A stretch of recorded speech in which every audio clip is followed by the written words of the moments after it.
مورخین یہ بھی لکھتے ہیں کہ جوں جوں چنگیز خان کی فتوحات کا سلسلہ وسیع ہوتا گیا، اس کے قاصد اور اس کے لشکر کے چھوٹے گروہ اس شاہراہ پر تیزی سے سفر کرنے لگے جو شاہراہ اس کے مرکزی شہر قراقرم کی طرف جاتی تھی، تاکہ فتوحات کے مواقع پر ملنے والا سامان جلد منتقل کیا جا سکے۔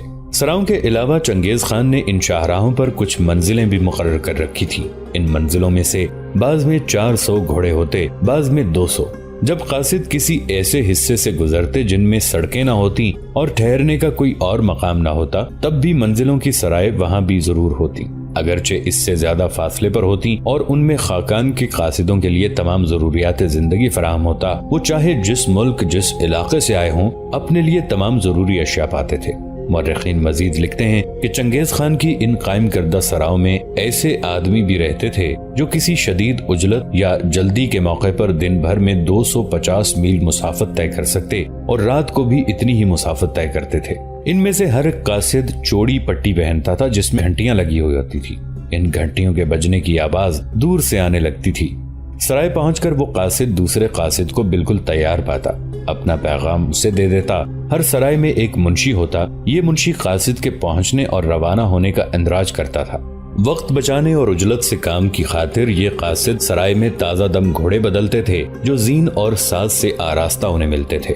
ان گھوڑوں پر سوار ہو کر وہ پھر سرپٹ روانہ ہو جاتے اور اگلی سرائے پر پھر گھنٹیوں کی آواز سن کر پہلے ہی سے گھوڑے تیار کر دیے جاتے تھے۔ جس رفتار سے یہ لوگ سواری کرتے تھے وہ حیرت ناک تھی۔ رات کو وہ بہرحال اتنی تیزی سے سفر نہیں کر سکتے تھے جیسے کہ دن کو، کیونکہ ان کے ساتھ ساتھ پیدل مشل بردار بھی رات کے وقت چلتے تھے۔ ان قاصدوں اور سامان قراقرم لے کر جانے والوں کی بڑی توقیر ہوتی تھی۔ اگر وہ اپنا پیٹ، سینہ اور سر محفوظ پٹیوں سے باندھتے تو اس قدر تیزی سے ہرگز سفر نہ کر پاتے۔ ان کے پاس ایک لوح پر شہباز کی مہر ہوتی تھی کہ وہ کوئی خاص کام لے کر جا رہے ہیں۔ اس مہر کی روح سے انہیں اس بات کا اختیار ہوتا تھا کہ اگر راستے میں ان کا گھوڑا تھک کے ڈھیر ہو جائے تو سڑک پر انہیں جو کوئی مسافر ملے اسے گھوڑے سے اتار کے اس کے گھوڑے پر سوار ہو جائے۔ کسی کی مجال نہیں تھی کہ اپنا گھوڑا ان کے حوالے کرنے سے انکار کرے۔ مورخین لکھتے ہیں کہ ڈاک کی یہ سڑکیں چنگیز خان کے نظام حکومت میں ریڑھ کی ہڈی کی حیثیت رکھتی تھی۔ ہر قصبے کے منگول داروغہ کا یہ فرض تھا کہ گھوڑے کی نگہداشت کرے اور قرب و جوار سے ضروری سامان رسد فراہم کرے۔ اس کے علاوہ ان علاقوں میں جہاں لشکر جنگ میں مصروف نہ ہوتا، چنگیز خان کے لیے خراج وصول کیا جاتا۔ چنگیز خان کا قانون یاسا ساری مملکت کا قانون تھا اور اس یاسا نے ایک طرح سے منگولوں کے لیے مقدس کتاب کا روپ دھار لیا تھا۔ اس کے علاوہ ہر مذہب کے پجاری اور مذہبی پیشوا چنگیز خان کی طرف سے مقرر کیے جانے والے محاصل سے مستثنا تھے۔ اس کے علاوہ چنگیز خان نے مردم شماری کے کام کی طرف بھی توجہ دی۔ مردم شماری کتابجوں کی خانہ پوری کے لیے اور داروغوں کے بہی کھاتوں کی تکمیل کے لیے محنتی چینیوں اور ایغوری مسلمانوں کو رکھا جاتا تھا۔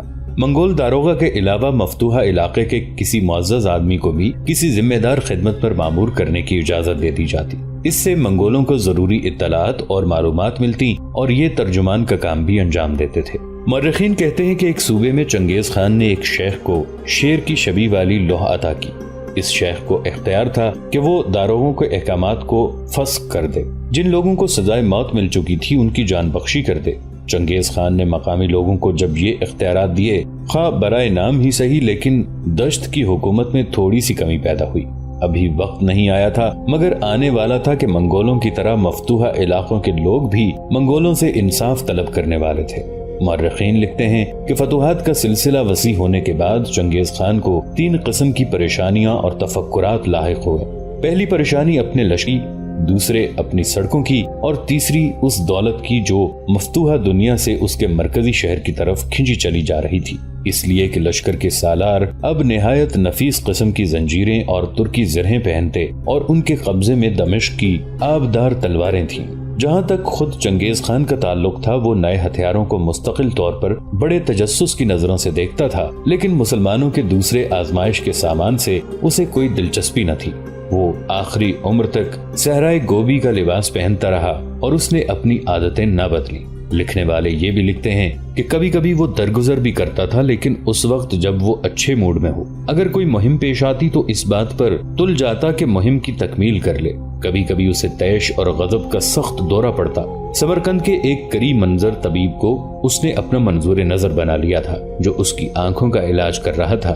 چنگیز خان کی رواداری سے اس شخص میں اتنی جرت بڑھ گئی کہ منگول افسروں کو اسے تکلیف پہنچنے لگی۔ اس نے چنگیز خان سے ایک حسین مغنیہ کو مانگ لیا جو اورگنج کی تسخیر کے وقت منگولوں کے ہاتھ لگی تھی۔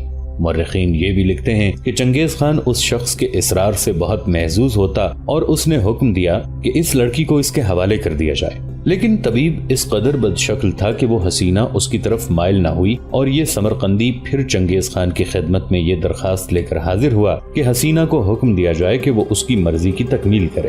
اس پر بوڑھے منگول کو غصہ آ گیا۔ اس نے ایسے سب لوگوں کو صلواتیں سنانی شروع کر دیں جو اپنے حکم کی تکمیل نہیں کرا سکتے تھے اور جو آخر میں غلام بن جاتے تھے۔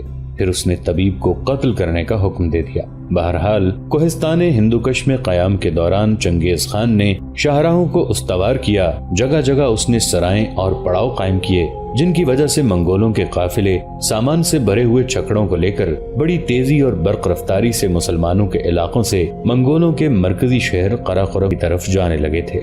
نظام الدین نے اپنے لشکر کے ساتھ جس کوہستانی سلسلے کے اوپر قیام کر رکھا تھا، وہاں اب کوہستانی سلسلے سے ذرا نیچے اس نے خیمے نصب کر دیے تھے۔ خیمے اس طرح نصب کیے گئے تھے کہ کوہستانی سلسلے کے ساتھ ساتھ اگر کوئی لشکر گزرے تو خیمے دکھائی نہ دیں۔ چونکہ وہ کوہستانی سلسلہ کافی بلند اور سیدھا اوپر چلا گیا تھا، لہٰذا اس میں داخل ہونے کا ایک ہی راستہ تھا، اور درے میں داخل ہونے کے بعد اندر کوئی وادی نہیں تھی، بلکہ چند قدم اندر جانے کے بعد کچھ حصہ تھا جہاں قیام کیا جا سکتا تھا۔ اس کے بعد پھر بلند کوہستانی سلسلہ شروع ہو جاتا تھا جہاں قیام نہیں کیا جا سکتا تھا۔ اپنے اسی کوہستانی سلسلے میں ایک روز نظام الدین جب عصر کی نماز ادا کرنے کے بعد اپنے خیمے میں داخل ہوا تو سردی چونکہ عروج پر آ چکی تھی، لہٰذا خیمے میں داخل ہونے کے بعد اس نے دیکھا کہ خیمے کے وسط میں آگ جل رہی تھی اور خیمہ خوب گرم ہو چکا تھا۔ کچھ دیر تک آگ کی طرف دیکھتے ہوئے اس پر ہاتھ پھیلاتے ہوئے نظام الدین مسکراتا رہا۔ وہ سمجھ گیا کہ اس کے خیمے میں اولون آگ روشن کر کے گئی ہے۔ ابھی وہ تھوڑی ہی دیر وہاں رکا ہوا تھا، ایک لشکری آیا، خیمے کے دروازے پر کھڑا ہوا اور پھر نظام الدین کو مخاطب کر کے کہنے لگا، امیر، لشکر میں ہمارے وہ مخبر داخل ہوئے ہیں جنہیں آپ نے سلطان جلال الدین کے محل وقوع سے متعلق اطلاعات حاصل کرنے کے لیے روانہ کیا تھا۔ وہ اس وقت امیر عارض زوزنی اور برغا خان کے ساتھ کھڑے ہیں، اگر آپ کہیں تو میں انہیں یہیں بلا لوں؟ جواب میں نظام الدین نے نفی میں گردن ہلائی اور کہنے لگا، نہیں، یہاں نہیں بلاؤ، میں تمہارے ساتھ چلتا ہوں۔ جو ہی نظام الدین خیمے سے نکلا، ایک طرف سے تیز تیز قدم اٹھاتی ہوئی اولون آ گئی۔ اولون شاید اپنے خیمے کے دروازے پر کھڑی ہو کر نظام الدین کے خیمے میں داخل ہونے کا سارا منظر دیکھ چکی تھی۔ چنانچہ نظام الدین کے قریب آ کر بولی اور کہنے لگی، امیر، خیریت تو ہے؟ میرا اندازہ ہے کہ ہمارا یہ لشکری آپ کو بلانے کے لیے آیا ہے۔ نظام الدین نے اسبات میں گردن ہلائی اور کہنے لگا، تمہارا اندازہ درست ہے، میں نے اپنے آدمی جو سلطان کا محل وقوع جاننے کے لیے روانہ کیے تھے وہ آ گئے ہیں۔ وہ اس وقت عارض زوزنی اور برغا خان کے پاس کھڑے ہیں۔ یہ لشکری اس لیے آیا ہے کہ قاصدوں کو میرے پاس لایا جائے، پر میں نے منع کر دیا۔ میں نے اسے کہا کہ میں خود تمہارے ساتھ چلتا ہوں۔ اس پر اولون نے ایک پیار بھری گہری نگاہ نظام الدین پر ڈالی، پھر کہنے لگی، امیر، اگر آپ کے اعتراض نہ ہو تو میں بھی آپ کے ساتھ چلوں؟ نظام الدین نے جب اسبات میں گردن ہلائی تب اولون بھی نظام الدین کے ساتھ ہو لی۔ اس لشکری کے ساتھ نظام الدین اور اولون اس جگہ پہنچے جہاں عارض زوزنی اور برغا خان بیٹھے ہوئے تھے۔ آنے والے ان ہرکاروں کو بھی انہوں نے اپنے پاس بٹھا رکھا تھا۔ آگے بڑھ کر ایک جگہ نظام الدین بیٹھ گیا اور نظام الدین کے پیچھے اولون بیٹھ گئی۔ بیٹھنے کے بعد نظام الدین نے آنے والے ان ہرکاروں کو مخاطب کیا اور کہنے لگا، میرے عزیز بھائیو، اب بتاؤ تم کیا خبریں لے کر آئے ہو؟ جواب میں ان میں سے ایک بولا اور کہنے لگا، امیر محترم، سلطان جلال الدین پہلے نیشاپور پہنچے تھے۔ جب نیشاپور کے لوگوں نے سلطان کا ساتھ دینے سے انکار کر دیا تب سلطان نے ہرات کا رخ کیا۔ ہرات کے نواح میں بہت سے قلعوں نے سلطان کا استقبال کیا اور سلطان کا ساتھ دینے کا عزم کیا، اور کچھ قلعوں میں سلطان نے اپنے حامی بھی متعین کیے۔ سلطان ہرات پہنچا، ہرات میں بھی اس نے قیام نہیں کیا، اس لیے کہ ہرات کے لوگ سلطان کی مدد کے لیے تیار ہو چکے، لہذا سلطان چاہتا تھا کہ دوسرے علاقوں کے لوگوں کو بھی ساتھ ملا کے منگولوں کے خلاف اپنی طاقت اور قوت میں اضافہ کیا جائے، لہذا وہاں سے سلطان اپنے لشکر کے ساتھ کسی دوسری سمت نکل چکے ہیں۔ کس سمت گئے ہیں ابھی تک کچھ پتہ نہیں۔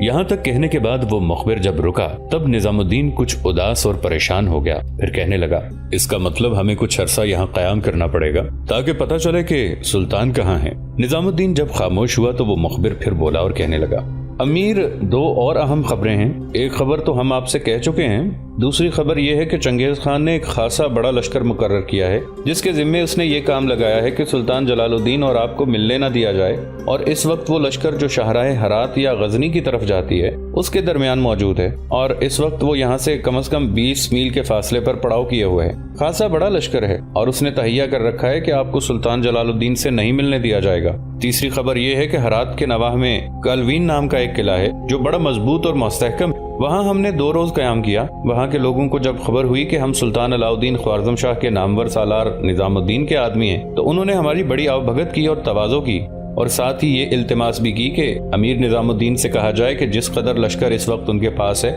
اس کے ساتھ وہ کالوین نام کے قلعے میں آ جائیں۔ یہ قلعہ ان کے لیے محفوظ حصار ثابت ہوگا اور یہاں قیام کر کے وہ اپنی طاقت اور قوت میں مزید اضافہ کر سکتے ہیں۔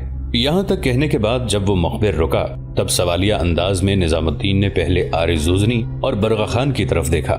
اس کے اس طرح دیکھنے کو وہ دونوں سمجھ اور جان گئے تھے، لہٰذا عارض زوزنی بولا اور کہنے لگا، نظام الدین میرے بھائی، ہماری طرف اس طرح سے لاجواب انداز میں آپ کیوں دیکھتے ہیں؟ آپ کا فیصلہ ہمارے لیے آخری ہے، جو بھی آپ فیصلہ کریں گے ہم ویسا ہی کریں گے اور آپ کے ساتھ ہو لیں گے۔ آپ جانتے ہیں آج تک عارض زوزنی نے آپ کے کسی فیصلے پر اعتراض نہیں کیا، نہ اپنی رائے کا اظہار کیا ہے۔ نظام الدین نے کچھ دیر سوچا، اس کی گردن جھک گئی تھی، گہری سوچوں میں ڈوب گیا۔ اس موقع پر حسین اور خوبصورت اولون عجیب سے پیار بھرے انداز میں اس کی طرف دیکھے جا رہی تھی، یہاں تک کہ نظام الدین بولا اور کہنے لگا، میں جانتا ہوں سردی اپنی عروج پر آ گئی ہے، لیکن یہاں بیکار پڑے رہنے سے بہتر ہے کہ ہم کچھ نہ کچھ کریں، لہٰذا میرا فیصلہ یہ ہے کہ آج عشاء کی نماز کے بعد یہاں سے کوچ کیا جائے گا۔ آنے والے یہ مخبر ہماری رہنمائی کریں گے۔ ہمارے پاس بار برداری کے کافی جانور ہیں جو ہم نے منگولوں سے ہی چھینے ہیں۔ سارا سامان ان بار برداری کے جانوروں اور ان فالتو گھوڑوں پر لاد دیا جائے گا جنہیں ہم نے مرنے والے منگولوں سے حاصل کیا تھا۔ اس طرح یہاں سے کوچ ہوگا۔ جس وقت ہم اس لشکر سے 5 میل کے فاصلے پر جائیں گے، جس لشکر کو چنگیز خان نے مقرر کیا ہے کہ مجھے اور سلطان جلال الدین کو ملنے نہ دیا جائے، تب میں اس لشکر پر حملہ آور ہوں گا۔ حملہ آور ہونے سے پہلے کچھ دستے مقرر کیے جائیں گے جو رسد کے سامان کی دیکھ بھال کریں گے، لہٰذا جس وقت میں دشمن سے ٹکراؤں گا وہ دستے سارے سامان کے ساتھ آگے نکل جائیں گے، کیونکہ منگول میرے ساتھ جنگ میں مصروف ہوں گے اور میں انہیں کافی دیر تک اپنے ساتھ مصروف رکھوں گا۔ رسد کا سامان لے جانے والے منگولوں کے لشکر سے 2-3 میل ہٹ کے گزریں گے تاکہ وہ منگولوں کو دکھائی نہ دیں۔ جب میں دیکھوں گا کہ ہمارے رسد لے جانے والے دستے کافی دور نکل گئے ہیں، تب میرے سامنے 2 کیفیتیں رہ جائیں گی۔ ایک تو میں منگولوں کے اس لشکر پر غالب رہا تو پھر انہیں مار بگاؤں گا اور ان کے پاس جو رسد کا سامان ہوگا اس پر بھی گرفت کر لوں گا، اور اگر وہ تعداد میں زیادہ ہوئے اور میرا ان کے خلاف بس نہ چلا تب میں پیچھے ہٹوں گا۔ اس انداز سے پیچھے ہٹوں گا کہ منگول میرا تعاقب اپنے لیے خطرناک خیال کریں اور میرے پیچھے نہ آئیں۔ اس طرح میں اپنے لشکر کو بچا کر اپنے ان دستوں سے جا ملوں گا جو رسد کا سامان لے جا رہے ہوں گے، اور ان کے ساتھ بڑی تیزی کے ساتھ آگے بڑھتے ہوئے ہم کالوین نام کے اس قلعے میں جا کر محصور ہو جائیں گے۔ وہاں اپنی طاقت اور قوت میں اضافہ کرتے رہیں گے اور جب ضرورت پڑے گی سلطان جلال الدین کی مدد بھی وہیں سے نکل کر کریں گے۔